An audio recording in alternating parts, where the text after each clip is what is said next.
What is up, everybody, and welcome on in to another in-person installment of the Fast Five, presented as always by the fine folks over at Superbook Sports. I'm Anilo Piro in my home state of Colorado, and he's still out here. Maybe you have to call it home at some point, but you know him as Superbook Unit on social media, taking a little vacation. Or I don't know what you want to call it, but you're not in Nevada, and then you're not going home. Definitely not vacation. Either. This is a work trip here. This is strictly business. When was the last time you took it? Well, I'm going to know your answer now, but in our business, you don't really take many vacations and not continue to do work. Because I feel like I've gone to Vegas like the last 3 or 4 times. It's always been to work with you guys. Or like going to New Jersey, I've done stuff for work. The Super Bowl in Arizona. Like I can't remember the last time I took like a there's real definitely unplugged trips vacation. and there's fun mixed in between, but there's always some kind of work involved with it. I mean, like when we went to LA and then to Phoenix, we were working, but we're also having fun at the same time. You know, work and play. Sometimes they mix when you work in this sports media game, especially when you work in the sports betting game, as we do here with the fine folks over at Superbook Sports. And when you use my promo code, AP Bets. That's AP Bets over at Superbook Sports. You're going to get yourself a little bonus of up to $250 when you sign up with Superbook Sports, deposit, and place a wager in the same day. Football season is upon us. Make sure to take advantage of that bonus. A little baseball going on, which we'll talk about today as well. And if you watch the Superbook Combine training camp video that we all did, you know, I'm going up against the Titans over there at altitude. So support the little man, support your boy. AP Bets is the promo code. Get that $250 bonus or up to, and away we go. Available in Colorado, Arizona, Iowa, Tennessee, New Jersey, Ohio, Maryland, Nevada, with a handful of other states coming. But I like these in-studio shows. Yeah, I like it. Vibes are high. We're in studio. This is much better. Yeah, I we think got it is the better. MLB trade deadline. NFL is back this week. We got the Hall of Fame game. We get to see some real NFL action, even though preseason doesn't really do it for me. But it's going to be nice to see some 2 teams in NFL uniforms get at it on Thursday. You got best athlete in the world, Jake Paul, fighting this week against my guy Nate Diaz. Yeah. We got a stacked week. We're getting to the light at the end of the tunnel is rapidly approaching us. You know, that being the end of this weird blur period. I know we talk about it time and time again where baseball is our favorite sport, but football is on the mind. But as I say that, why don't we start with our first topic of the day, which is the Major League Baseball trade deadline. And as we're recording this, I believe there's only a few minutes left before the deadline is officially up. I think 2 minutes, if I'm interpreting it correctly. I believe it's 4 o'clock Eastern time. And a couple of big moves. And we talked about it privately, maybe on camera a little bit in last week's show. I was raising my hand. Back of the classroom, front of the classroom. Pick me, teacher, pick me. Trade Scherzer, trade Verlander, please, youth movement. And what have the Mets done since you and I last sat down and did this show? They don't trade just Max Scherzer. They also trade Justin Verlander. What's the Drake line? Or there's an old country song too, All My Exes Live in Texas. That's how I feel right now. You've got Justin Verlander going back to the Houston Astros, and you've got Max Scherzer pitching for the Texas Rangers. So, you also got Jacob deGrom pitching for the Rangers. I know he's hurt right now, but, they weren't lying when we say, as the Met fan, all our exes live in Texas. So yeah, all those 2015 guys are all elsewhere. Yeah, it's been crazy. But I think those have been the 2 biggest moves. And I'm not just saying that because I'm a Met fan, but, you've got – I know that Scherzer and Verlander haven't been living up to the hype necessarily, but you're still talking about 2 guys who have been around the block, been there and done that, have pitched in high-leverage games. Verlander having won a couple of World Series, Scherzer as well. Although I think Verlander is maybe a little bit more better suited at this point in his career. I don't really know about Scherzer right now, but – I mean, what do you make of those 2 moves and everything else that's happening in the world of baseball? Your Cubbies, buyers, as you predicted. I mean, we pretty much predicted it or got our wishes granted because you were wanting the Mets to blow it up. They did that. The Cubs, I wanted them to buy. They've made a few small deals. But you're right. Those are definitely the 2 biggest names dealt. I don't know if they'll be the most impactful deals of the deadline, but they're definitely the 2 most notable names. And when we decided to put it together, winners and losers of the deadline, obviously you can't really assume that there's going to be a loser just yet when you got to see how these play out. But I guess in the losing category, just seeing how sad it is, the Mets blowing all of this up, with this huge payroll, high expectations being one of the biggest or one of the favorites at the beginning of the season to just blow it all up and, let everyone go. I think they did get a pretty good prospect haul, so it might end up working out for them. But it is kind of sad to see teams like the Mets and then the White Sox did the same thing where they put together this, can't-miss baseball team and end up having to blow that up a couple years into it as well. I would categorize them as the losers, even though it's not necessarily losing because we have to see how it plays out. But it's just sad to see the 2 teams that it seemed like were can't miss end up having to blow it up a year, and then for the White Sox a couple years into this, go for it run. Yeah, it's interesting, and we find ourselves in the middle of let me restart that. We find ourselves in the middle of Barbenheimer summer, and there's like a lot of these, trending tweets or Speaking posts of movies, that are we going got around. that coming up. Yeah, we'll do a little Major League Baseball or baseball-themed movie draft. But I was talking about it with you before we did the show. Like, there's the picture of like Oppenheimer, like just staring off into oblivion, like pissed or like confused. And then there's like Ken from Barbie, who's like, all like happy-go-lucky. Like you, when it comes to your sports fandom, are like Ken from Barbie, like always happy-go-lucky. I mean, you were fine with the 100 years with the Cubs not winning. The Bears have been basically awful our entire lives, yet you still got a smile on your face. And I feel like I'm Oppenheimer because you have all the love in the world for your teams, no matter how good or bad they are. And here I am with my Cowboys and my Mets, and I just feel like I'm staring into oblivion with these organizations right now. So it's funny because you and I see eye to eye on a lot of the sports betting stuff, but our sports fandoms, I feel like the way that we go about it's a lot different. So you're telling me you don't watch Dak Prescott training camp highlights before you go to bed like I do with Justin Fields? No. I already saw Dak started throwing some interceptions. I'll say it again. I said it last week. I ain't wearing the star. Is he throwing over 10 this year? Or didn't he say he's not throwing 10? That's what he says, but, I got to believe it to see it, in that capacity. So we'll see how it shakes out. Maybe he's predicting he's going to get hurt again and he won't play enough games to throw 10. Maybe. I don't know what's going on with that team. But Major League Baseball, we talked about it. Scherzer, Verlander, some big trades. Some other Major League Baseball trades. Michael Lorenzen to the Phillies. I like that move a lot. Paul Sewald going from Seattle to Arizona. I'm happy that a team like Arizona, who's kind of been in the dumps for the last 4 or 5 years, is making some moves. And I think Seattle, a year removed from a playoff run, can kind of retool their farm system a little bit. A couple local guys here in Colorado, CJ Cron and Randall Grichuk, heading to the Los Angeles Angels, as well as Lucas Giolito in a previous trade. And the big bad Dodgers, they traded once again for Joe Kelly, reacquiring him and also acquiring veteran pitcher Lance Lynn. So not a ton of blockbuster moves, but I think small to mid-level subtle moves that I think you're seeing these contending teams, the Dodgers, the Astros, the Rangers, we'll see what Baltimore does hopefully as well, to kind of fine-tune and round out these rosters. I'm not seeing any earth-shattering moves, but it's more so a way to kind of shore things up as we go into this final push of the regular season. Yeah, the team you mentioned is the Texas Rangers, I think, is the one who kind of blew me away the most, is because they're already, atop of the league, and they already seem like they might have a team that would be able to make and compete for a World Series, but they added pitching, which obviously we know is the most important once you get to the postseason, is having those arms. They add Max Scherzer, they get Jordan Montgomery from the Cardinals and Stratton. Just adding extra arms to rely on in the postseason, I think, is the biggest thing for a team that's already got a good chance to compete for the World Series, and they've already got a pretty strong lineup. The Rangers, I think, are the winners of the deadline so far.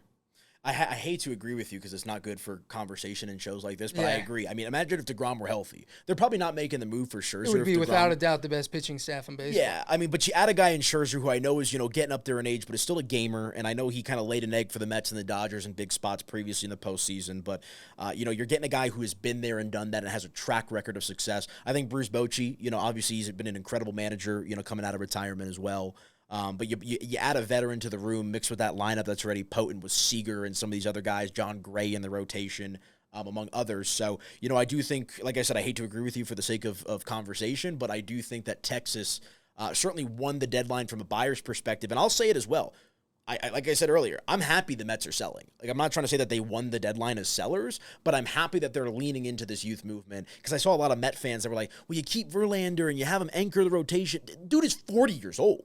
Like, I love me some Justin Verlander. I love me some Max Scherzer. But if you're not winning in the next year or two, what's the point? So I like the fact that the Mets are retooling. I like that, some of these other teams, Superbook Sports' very own Baltimore Orioles, right there in the thick of it. So we'll see how some of these deals pay dividends for some of these teams down the line. But I think, in general, the MLB hot stove season is the best trade deadline of any sport. Yeah, without a doubt. And it's also a nice relief to see some of these teams who are making moves and who are up there, at top of the standings that we haven't seen in recent years. Like you mentioned, the D-backs, they're got a young group that's playing really well this year. The Rangers, they haven't been, top of the league in a little while.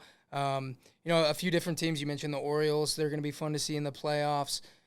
It's just got a new good group of teams that's going to be in the postseason this year, and it's going to be fun to watch. Yeah, some fresh blood in the Major League exactly. Baseball big dance. So we'll see how that shakes out. All right, moving along here. Kind of a quirky thing to talk about. We found out earlier today that for the first time, the Super Bowl is going to have an alternative broadcast. Now, it's not a brand new concept because what they're going to do is they're essentially going to expand the NFL and CBS Sports, that is, on the Nickelodeon kind of fun cam that they were doing, during select games during the regular season. I think they did some on Christmas Day, some other holidays as well. But an alternative broadcast coming to the biggest sporting event in the United States of America. I guess your thoughts? Are you happy that it's a Nickelodeon product? 100%, because in the age of the internet, and for the sake of funny jokes on Twitter, we need an alternate broadcast for every single NFL game on Nickelodeon. Because as a Bears fan, I had the honor of watching them lose that playoff game, and that was the first Nickelodeon broadcast. And of course, they made it the joke of the MVP, I guess Nickelodeon Most Valuable Player or whatever it is. And everyone on the internet got together and decided to vote for Mitchell Trubisky to win that, even though the Bears lost. So then it became a whole joke. I think that needs to continue, and you let the fans write in votes and everything too, because how hilarious, this would be a perfect situation, perfect scenario, if during the Super Bowl, the team that loses, you get like a kind of a joke player, like a backup or somebody who kind of sucks. You vote them to win it. Best case scenario, they slime them on the field when the winning team is celebrating, and the loser has to do this interview with slime all over him after he just lost the biggest day of his life. I think that's the best case scenario for the sake of jokes on Twitter. That sounds, for jokes on Twitter, or X as they call it these days. I think that'd be pretty funny. I don't know what kind of player would want to put themselves through they wouldn't want to, but the video would be hilarious. Yeah, and it'd be Mitchell great. Trubisky, for the rest of his life, is known as the MVP guy. So True. That's interesting. Yeah, so the second straight year, Nickelodeon will have a game on Christmas, and it'll be between the Chiefs and the Raiders, so in your hometown for that game. And then, but the Super Bowl, I can't imagine, you know what I'm saying? Everyone goes to, what are people going to have on at the Super Bowl party? Because here's the thing.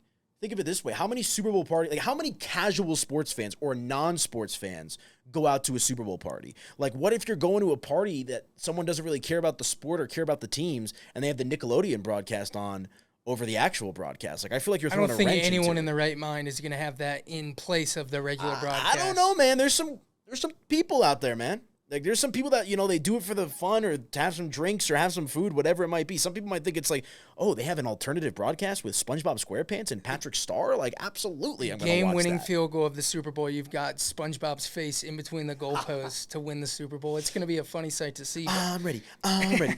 Oh, that'd be interesting. Have you watched any clips or a full broadcast from Nickelodeon? Never the full broadcast. I found myself when it's on flipping back and forth for 30 seconds at a time. I like how they have young Sheldon explaining the penalties to you, explaining what holding means. It's I interesting. get a kick out of that. Let me do a quick quiz or a quick question. So the big three when we were growing up of channels, Nickelodeon, Cartoon Network, and Disney. Where would you put Nickelodeon in that ranking? One, by far, Good not man. even Good close. man. Yeah, there's a huge gap between Nickelodeon and the rest of those channels. Agreed. Nickelodeon. I don't know about now. They've got some weird shows on there now. Yeah, it's all over now. But. Looking back in the days, that's the most nostalgic channel to me is Nickelodeon, and definitely clears Cartoon Network. I would have last, and then wow, not an Adult Swim Disney guy. would be too. Well, Adult Swim, but Cartoon not when I Network. was 7 years old. You stay up late, wait for your parents to go to bed? Yeah, Robot Chicken. I would sometimes, but I still have that last. All right, no, I respect it. Let me ask you this, though. Are you a fan of the alternative broadcast concept? I know that they're going with something a little bit more obscure, but, we've seen the Manning cast. We've seen K-Rod in Major League Baseball. Would you want another alternative type, or, Pat McAfee maybe to do his own? Are you into that for a game like the Super Bowl? Yeah, really for any game, I do like it, but not for me to just tune in and watch, so I guess it doesn't really help their ratings. Because I like having the original broadcast where you hear the announcers, you see a full screen. But for the clips, like I mentioned, that I think that's the best part is all the good parts are going to be clipped and put on the internet anyway. So anything good happens, like Eli Manning flicking off the screen or, a player getting slimed, I want to see that later on the clips. But I don't need to see the whole broadcast. And I guess that's not really what their goal is. They want people to watch the whole broadcast, but I'm only in it for the clips. Well, great minds think alike because I'm the same way. I am not. The Nickelodeon broadcast is a different subsect in my mind. I am not a Manning cast guy. I'm not a K-Rod guy. I like the traditional booths because like I feel like that's one I'm conditioned for that, but it's like I don't want to hear these great players that I watched all my life or just like these random people like talking about the same sport that I know and understand and like it almost not that we're being talked down to with some of these guys, but it's just like one, they get on these tangents of things that aren't even about the game, and it's like when I'm watching the game and I'm betting on Superbook, like I don't want to be talking about back in the day takes or whatever it might be. So I'm a traditionalist. I like the classic broadcast for the games. Yeah, I'm in the same boat, and I also think it kind of varies on who the guest is. Like speaking specifically about the Manning cast, like if it's Marshawn Lynch, you got to tune in for that part. Yeah, but when you know he's drinking, he's cussing on TV, then you got to tune in for that. Yeah. My thing with the alternative broadcasts is I feel like you can get the best of those broadcasts on social media, like as they're happening or after the fact. So it's like Marshawn Lynch, as you just used the example. That clip is going viral 1 or 2 minutes after he says what he says on the air. So it's like I feel like I still get the best of those broadcasts without having to tune into them 24/7. Yeah, you don't need to watch the whole thing. And it all depends on how much you care about the game, too. If it's a game you got action on, you want to hear the announcers. You want to hear, the players' names when they get the ball because they're not saying the play-by-play on the Manning cast. So they don't care much about the game. And you have to watch it on a smaller screen when you're doing it, too. Yeah, I'm a traditionalist, like I said. Give me the classic broadcast, my little yellow first down line. Back and forth. That's not always accurate. That's one thing I always notice is like they have in soccer and in tennis they could track whether a ball's in play in like no time, and baseball has like the exit velocity and launch angle like in 1 second, and then NFL they still use 2 sticks to measure first downs, and the yellow line's never accurate. Yeah, I am a little surprised. Why is the NFL so behind as like the biggest league in the United States by far? Let us know if you know out there. So as we know, we're in kind of like the dog days, and we get to that point of these NFL and in training camp where, the news of a player taking his name out of, or the team name out of his bio on Instagram is not really doing it for me anymore. So for argument's sake, there's this website where you pick just these 2 quarterbacks head-to-head, and you keep going. It gives you it's just an algorithm that gives you 2 quarterbacks, and you pick whoever's better until at the end it gives you 1 through 38 your rankings for quarterbacks. So who do you got? Let's just do for time's sake 20 through 1. So who start with 20 and then count all the way down to 1, and then we'll kind of compare and see if we're on the same line. Well, your boy Justin Fields just missed my cut. I want to throw it out there. He's number 21. That's very disrespectful. I'm sorry, but I got to see him throw the ball a little bit more. So, all right, starting from 20, we'll start with Danny Dimes, Geno Smith, Dak Prescott, my guy at 18, Derek Carr, Kirk Cousins, Kyler Murray, Deshaun Watson, Jimmy G, Jared Goff, and Russell Wilson. And then for my top 10, I got Stafford, Tua, T-Law, Jalen Hurts. That's going to piss some people off. Josh Allen at 6. Believe that? Josh Allen, not a top 5 quarterback in my book? Whoa, that's a hot take. And then my top 5 rounded out with Aaron Rodgers, Justin Herbert, Lamar Jackson, Joe Burrow, and, to no surprise, Patrick Mahomes is the best quarterback in the NFL. Yeah, so the thing that sticks out to me most on your list is, as a guy who has ruined many Sundays, Thursdays, Mondays, and everything on my list, Aaron Rodgers is not a top 5 quarterback anymore. I think that's clear. After 1 year. Let's just talk about this real quick. Well, I don't think it's more about him. It's about these other guys on this list. So you got Allen looking on the outside in, Hurts looking on the outside in, Lawrence looking on the outside win. Also, Lamar. We'll see my list, but I don't have him in top 3. I know you're not a Lamar guy as I am. I think Lamar Jackson has the highest ceiling of any quarterback in the NFL, and I'm looking forward to seeing what OBJ and company can do this year in Baltimore. But you should see this Justin Fields guy in Chicago. I'm pulling for you. I'm not a Justin Fields denier. I'm not a hater, although I will say the Broncos got it right by drafting Pat Surtain as opposed to Justin Fields, and I think that makes us both happy in that sense. I guess it does, but the quarterback position is a little more important. I'm surprised. I want to know what your top 5 is. So, all right, you go from 20 up. All right, but before I start with mine, I'm just going to say Jimmy Garoppolo at 13. That's kind of generous. But I'll start with, or not 13. I think, what do I have him on my list? I have him on 26 on my list. Guy's been to 2 Super Bowls, unit. Yeah, not really thanks to him. But I'll start with my top 20. Starting with 20, I've got Derek Carr at 20. 19, Kyler Murray. 18, Geno Smith. 17, Danny Dimes, Daniel Jones. 16, your guy in Denver, Russell Wilson. 15, Matthew Stafford. People forget he didn't play very much last year. People are forgetting about Matthew Stafford. Kirk Cousins at 14. 13, Dak Prescott. 12 is Tua. 11 is my guy Justin Fields. 10, Jared Goff. 9 is Deshaun Watson. Aaron Rodgers, who you had at 5, I have at 8. Jalen Hurts at 7, which I think is exactly where you had him. 6, I have Lamar Jackson. So just 3 spots behind what you have. I don't have him too far down the list, so you got to be kind of happy with that. 5, Trevor Lawrence. 4, Justin Herbert. 3, Josh Allen. And then our top 2 are the same. I got Joe Burrow number 2, Patrick Mahomes number 1. What's the difference between Josh Allen and Tony Romo? Josh Allen and Tony Romo? I've never seen Josh Allen or Tony Romo run like Josh Allen. I've seen them both fail epically in the playoffs. That's true. We haven't seen Josh Allen do it as much, though. I mean, Josh Allen was possibly a coin toss away from winning the Super Bowl just a few years ago. It's the way the cookie crumbles. You know, it's a black and white thing at this point. You know, I don't disagree. My thing on we can talk about this with Jalen Hurts. We live in such an instant gratification society where it's like you do one big thing and do it for a year and it's automatically like, like it's just like, you know, roll out the red carpet. I think Jalen Hurts is appropriate at 7. I mean, let's see him do it again. I mean, he's been in the playoffs in back-to-back years. Super Bowl. Did not play well in that second half of the Super Bowl, I may add as well. I'm not saying I'm a Josh Allen hater, but I think that the talent is there, but the decision-making isn't. And I think that there's other guys on this list that I put ahead of him that the decision-making, like maybe the talent isn't as great as Josh Allen, but the decision-making is what pushes them over the top, which is why I look at a guy like Lamar Jackson because of his accolades as well, having won an MVP. Rodgers just a year removed from back-to-back MVP seasons. But that's the first thing I think of is why do people think of Josh Allen so highly? I understand, but I think that there's maybe a little bit more than meets the eye with him. Yeah, I'm definitely not as high on Josh Allen as I once was.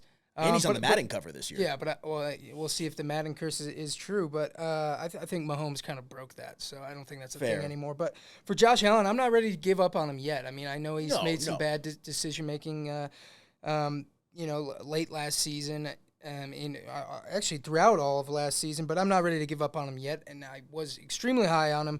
And at one point, I probably had him number 2, but he's not falling too far back just yet. We'll see what it's what my list is like in the middle of the season. My thing is, like, not that anyone was ever putting him on the same level as Patrick Mahomes, but, like, that year when he coin flip away, like, the narrative entering last offseason is it's the Bills world and we're just living in it, right? And then you kind of see they fall flat. It's hard to live up to these expectations. It's hard to be successful year after year. That's what makes guys like Tom Brady and Patrick Mahomes so incredible is it looks like they don't blink an eye from one season to the next. And not that I'm down on Josh Allen. I'm not. I'm just saying that one year, that one coin flip wasn't enough for me to, as Bill Parcells likes to say, get the anointing oil out. I think he's going to be a damn good player, a surefire top 10 quarterback, and probably a top 5 quarterback when it's all said and done.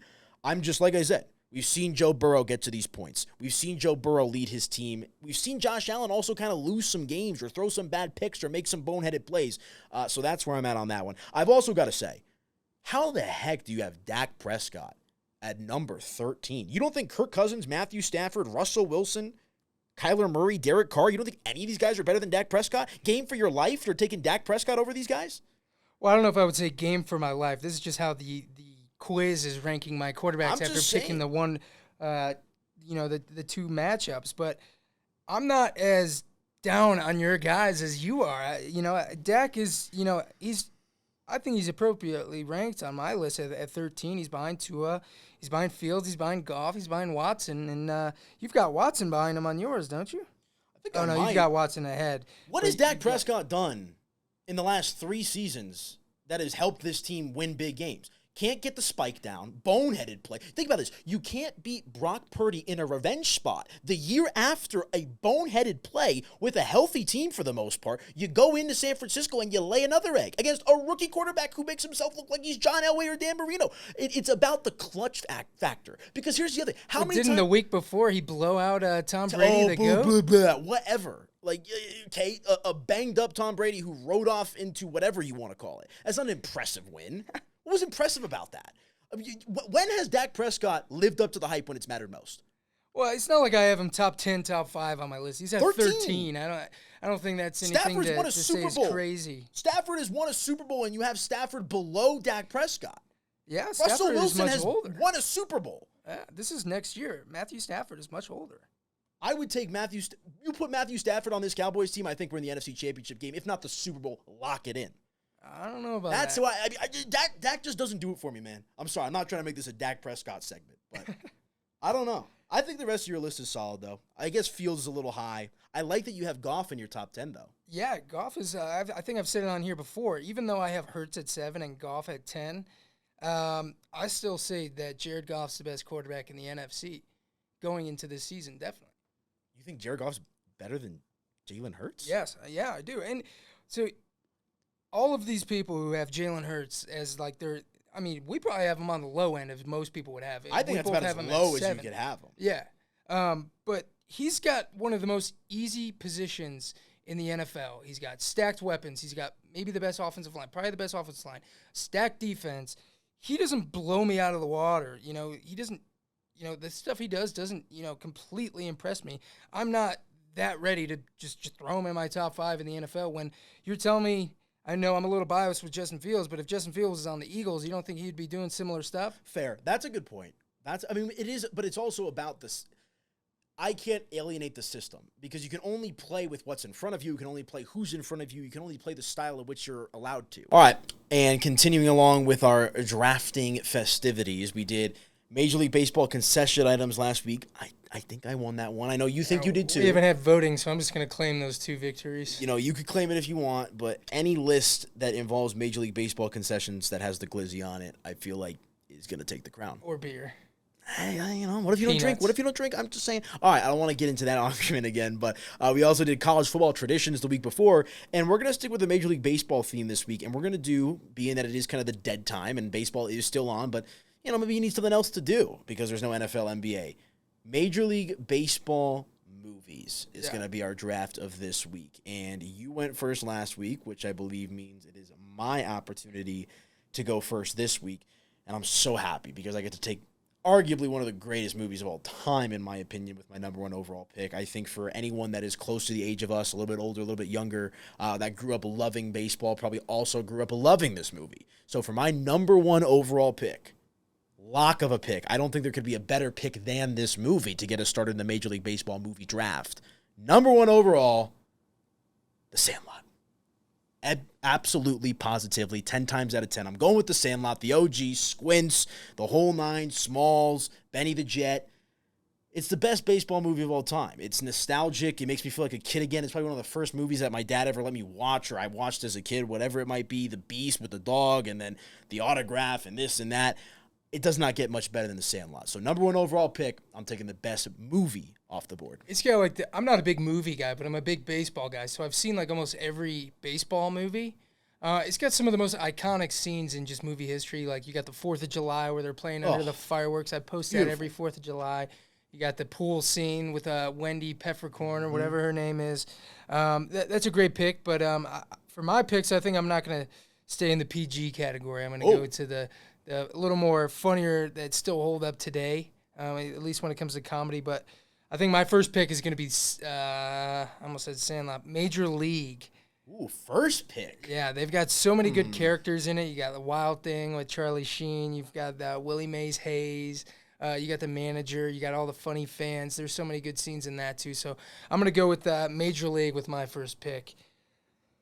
And then I think I'm going to stay in that kind of category of the comedies with some dirty jokes in it. I don't know if this movie would even they could come out with a movie like this today, but I'm going to go with the OG Bad News Bears. Oof, that was on both of those were on my list. Excellent choices. I don't think they could they would try to make it because it would make them a few $1,000,000 and they would ruin it and they would be able to make money off the name alone. Well, they have made a new Bad News Bears, made the new one. But I'm just saying the kind of jokes they say in there, I don't know if that would hold up in today's society. Yeah, I agree. Okay. So you go with a couple of lighthearted baseball films to get us started here with the Bad News Bears and Major League. 2 movies that I did have on my list. I knew you were going with Sandlot, number 1 overall, so I kind of knew I was getting those 2. You got some inside information?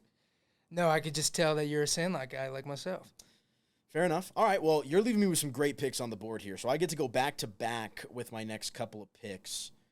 I got to take one that's probably near and dear to your heart because it's near and dear to where you grew up. I'm going with my number 2 overall pick. I'm going with The Field of Dreams. If you want a little tearjerker, right, you get the nostalgia with The Sandlot, but now you need someone to get in your feels a little bit, a little Ray Liotta action, Costner, whatever it might be.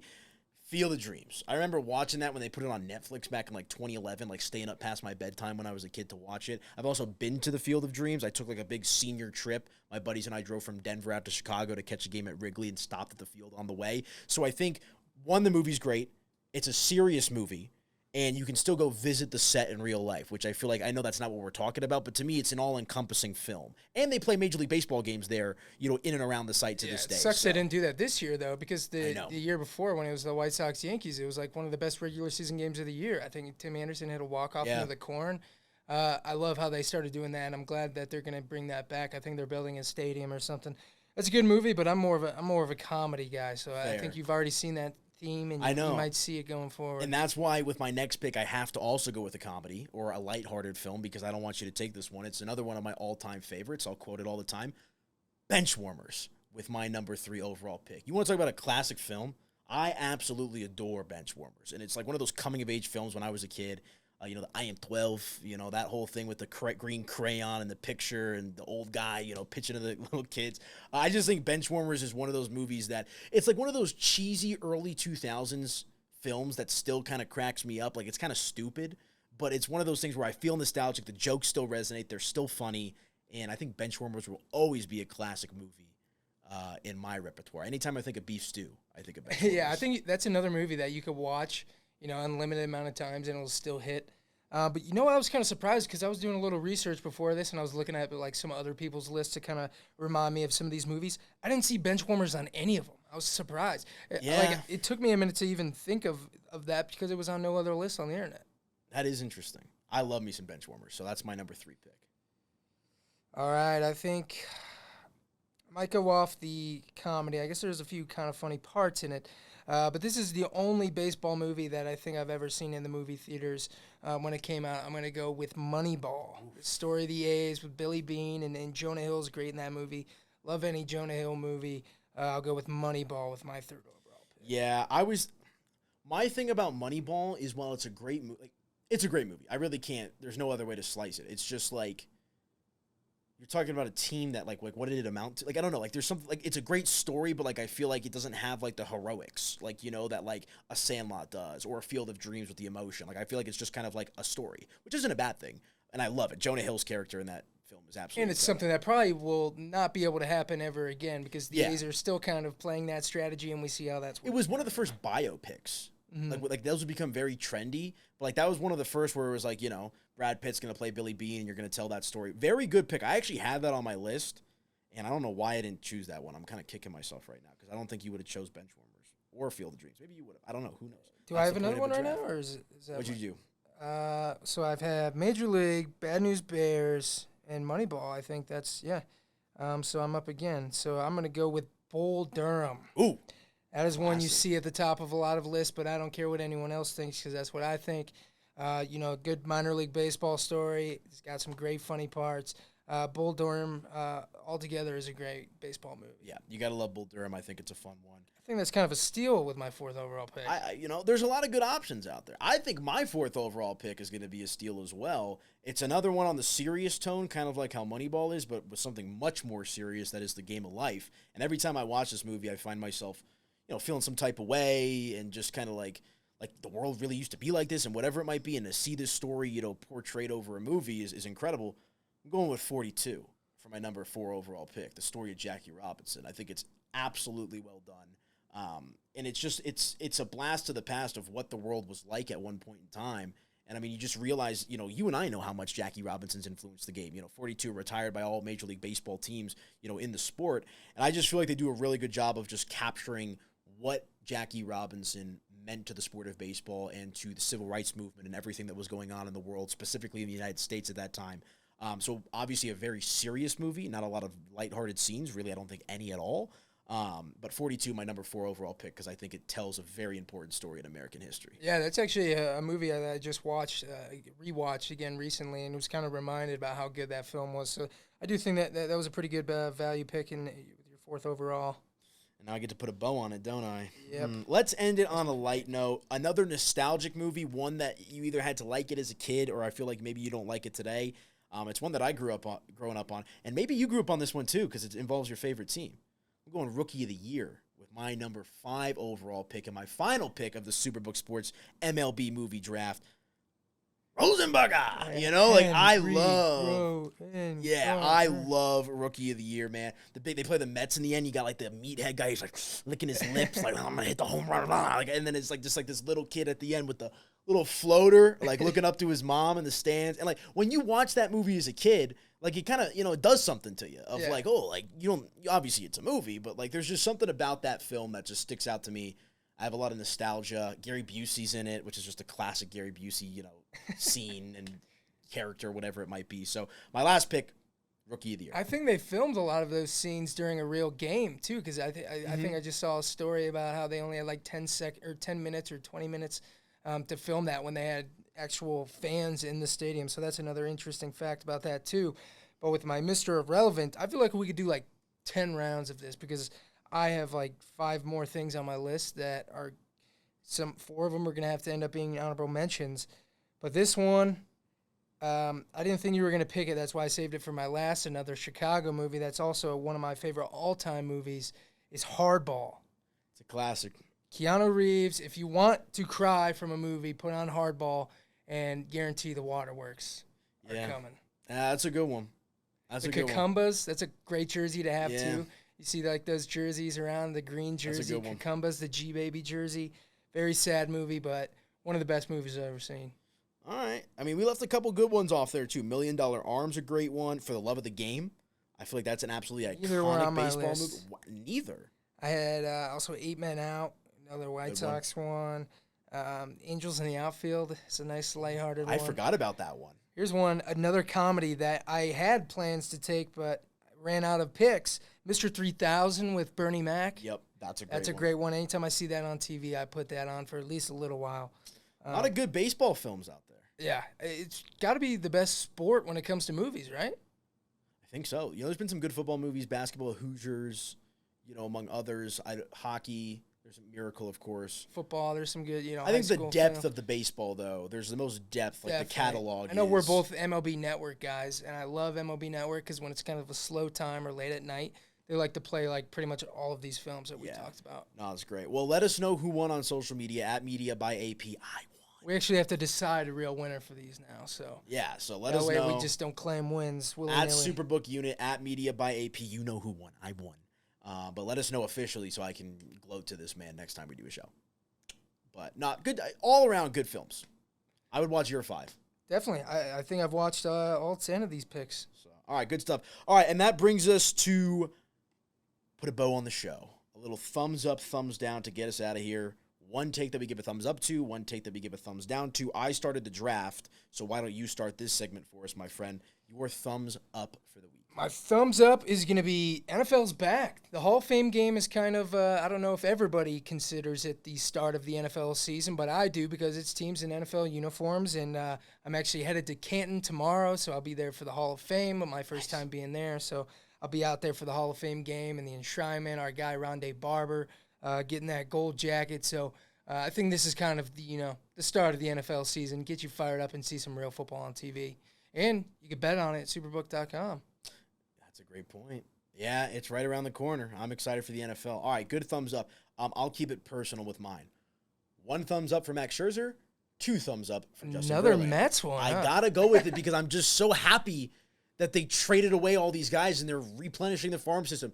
Youth movement. Youth movement. Youth movement. Let's get young.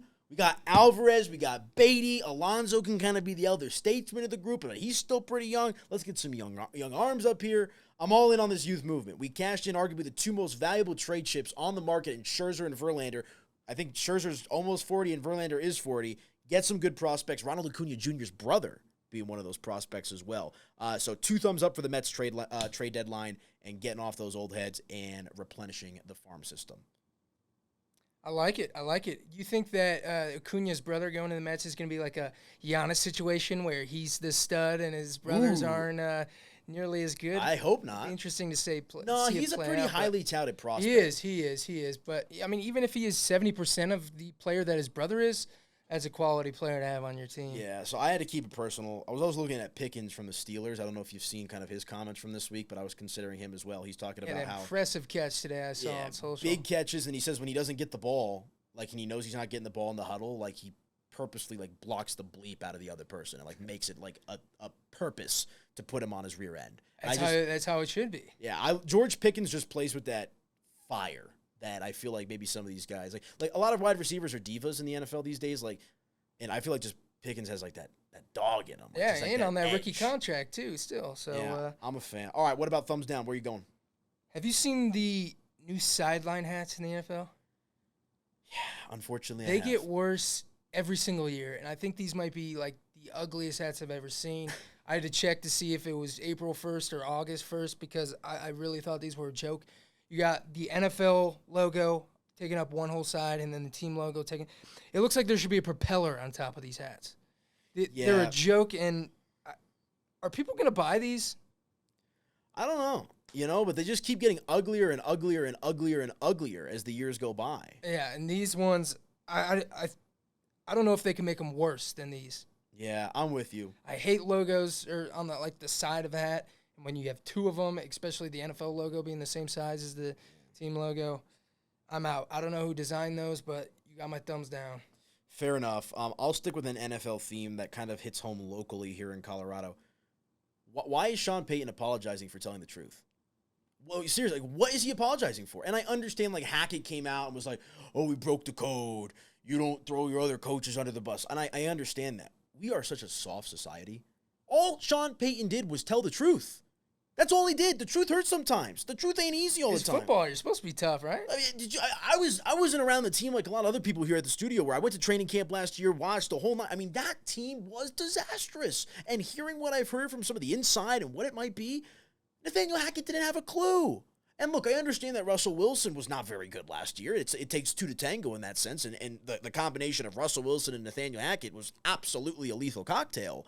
But, like, to rush to the defense or, for so many people to be up in arms about, like, oh, my gosh, like, Sean Payton throwing Nathaniel Hackett under the bus. Did you watch the games?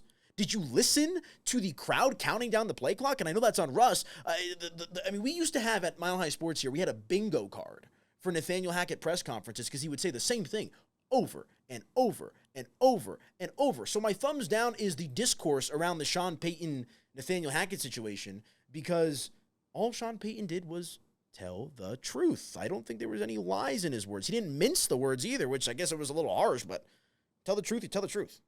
Yeah, week 5, mark it on your calendar. Jets Broncos. I saw today, I think it was Mike Tomlin. He said, I hope that game's like a primetime game so I could watch it. It's not at the same time as the Steelers game. So hopefully that is a primetime game, or if it's not, they're able to flex that.